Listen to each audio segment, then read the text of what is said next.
you're doing now without Charles? Well, first off, I think it's very obvious. Charles meant a lot to this basketball team. You don't replace him. You don't replace what he brought to the team.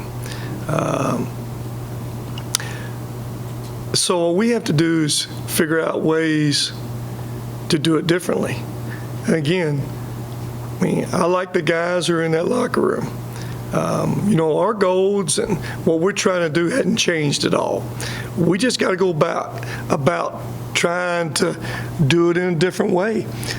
With the guy who was really dominant in that paint defensively. We know offensively, he's leading us in scoring too.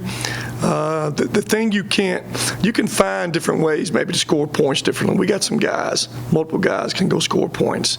The thing it's hard to duplicate is his defensive presence that he brought to the game. So we got to find different ways to, mask it a little bit and do different things. But as far as changing, Elliot,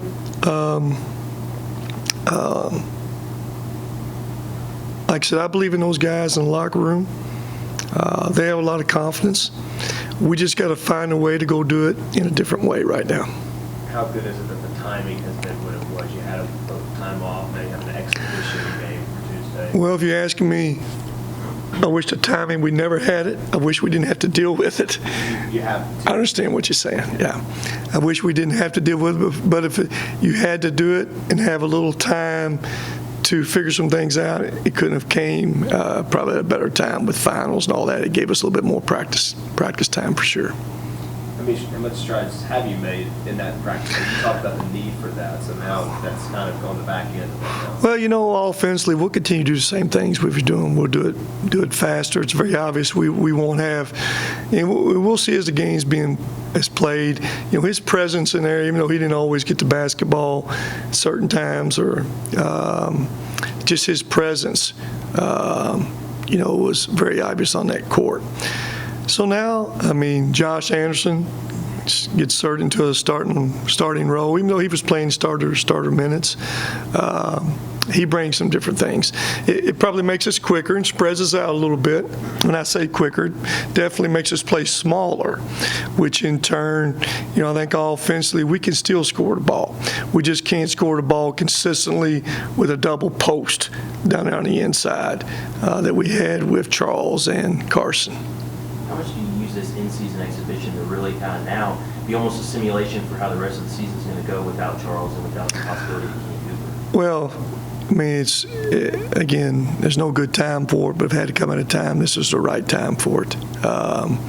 It's an opportunity for us to kind of play a game and, against another opponent and, figure some things out as we're playing. Again, we can't make wholesale changes. We knew with the Cooper deal, we put together one way with Cooper, and we waited forever for that decision. We all know what that decision was. So this was going to be the week we kind of made that transition without him playing a little bit, put some things together a little bit different. But then you got him and Charles. It couldn't come at a better time to have a little bit of practice time, do some things. So again, like I said earlier, I like our team. That line for margin now really got fine. Some other guys off the bench have to step up and play bigger roles. No question. Rawls was already playing minutes. It opens up for that next perimeter guy, which I've been wanting to get him into the game more anyway. It's unfortunate we have to do it this way, but I've been wanting to get Jeremiah in these games. Jeremiah brings, even though he's a freshman, he missed all practice last year. He brings a couple things, can help our team. He's really quick off that bounce, and he can shoot the basketball. And again, when you're a shooter, you got to get in some rhythm off that bench. We haven't had an opportunity with our schedule and the games we've played to really, let him get in there and play through mistakes, miss some shots, and get comfortable. Well, he's going to get that every night now. That'll help him physically. And as coaches, we know he's playing, so it helps everybody. What is your reaction to Kenny being kind of ineligibility after being so confident that was going to happen? Well, Elliot, here's what I say about it. And you can do the research. His lawyer, we're yet to find a player. To me, he's the only player in the country where a coach got fired or left that wasn't granted eligibility. But here was the common thread to all those other kids who got eligible. There's a lot of kids got eligible from schools where coaches didn't even leave, transferred and got eligible, a whole bunch of them. But the key was that school they left from supported the waiver. Lipscomb didn't support his waiver. They didn't support it. You know, again, coach didn't leave. I mean, Kenny wouldn't have left if the coach hadn't left. But, you know, that's their decision. Their administration made a decision. They're not going to support him leaving for whatever reason, even though the coach left. So you guys figured that out. That's why we were so confident that, you know, it would happen. Can't name another school in the country. If you guys can find it and let me know. Another player where a coach left or got fired where the school didn't support the waiver. You all dig into that. I've done put the best in charge of it, Zach. He couldn't find it neither, so hey, good luck. What's Kenny's? Well, naturally, he's disappointed. He's disappointed in administration, where the guy, you know, he played for 3 years, helped him win some games this past year, get to the NIT Final Four. Then the coach left. Now, naturally, if the coach hadn't left, Kenny wouldn't have left. So basically, the only person got, mistreated in this whole deal was Kenny. So he's very disappointed that the administration wouldn't support him for no reason. Is that something where there's dialogue between the two or not, or that maybe you can't because of how that works with work in NCAA, or I don't know? Well, I mean, Kenny's had dialogue with him. There's been dialogue there, and I haven't personally talked to the administration. Like I say, they have a new coach, and no, it wasn't the coaches. Coaches probably didn't have much decision in it. So it's just administration made basically a decision not to support the waiver.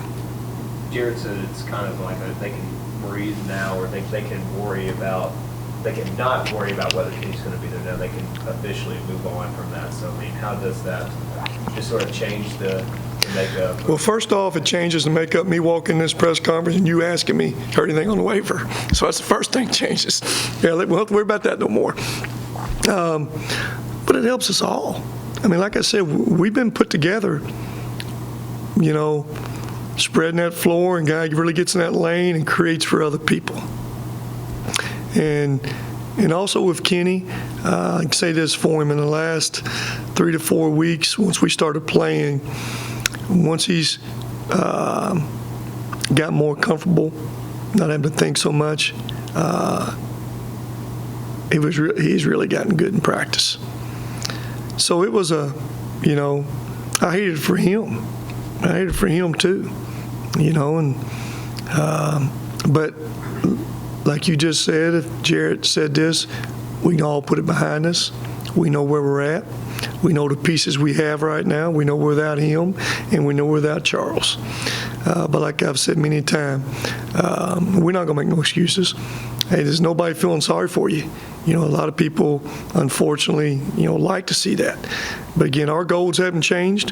Have a lot of confidence in those guys in the locker room. Again, our margin for error just got thinner. Nothing else has changed. How has Charles handled everything that's happened? Charles has been great, considering. Our Dr. Carlos, Dr. Shea too, and our trainer John, they did a great job being able to get basically the best surgeons who've handled these kind of operations before in a very timely manner. I mean, to get that worked out in about 2 days, a day and a half, we basically had him heading to Houston Monday morning. So it took place on Sunday, and again, we didn't want just anybody to do it, and to our doctors, credit, they want a specialist to do it, someone that's had this, who's done this kind of surgery before, and they all believe, and, you know, and after meeting those guys too, and after John being around them for 3 or 4 days, I don't think we could have found a better team of people to do the surgery that Charles needed. And I think that alone, knowing he got the best treatment, the best doctors, you know, when the Houston Rockets doctors also did J.J. Watt surgery, probably gave him a lot of confidence in that. You know, his challenge would be this road to recovery now. I mean, I know when he got back Friday, whatever the day is, don't even remember, we was off Saturday, Sunday, Friday, got back late Thursday night, 1 o'clock in the morning, Friday. He stayed in that training room from about 9. We walked out of practice 3 or 4 when he hadn't moved. Basically been there all day. So his rehab, the amount of things they have going on with him is pretty intense. But to answer your question, as well as he could handle it, I think he's positive with all those things that's taking place around it. How does, you know, moving Josh into that role, where you mentioned playing start minutes, with the way that he ended that Arkansas game and that confidence from him, or does that just help him now, knowing that there's a lot more is being asked of him? Well, again, I mean, it ain't always who starts the games, it's who finishes the games. You know, Josh was playing starter minutes. I looked at him as a starter, and naturally there's a little bit different role now he has to have, because there will be even more minutes.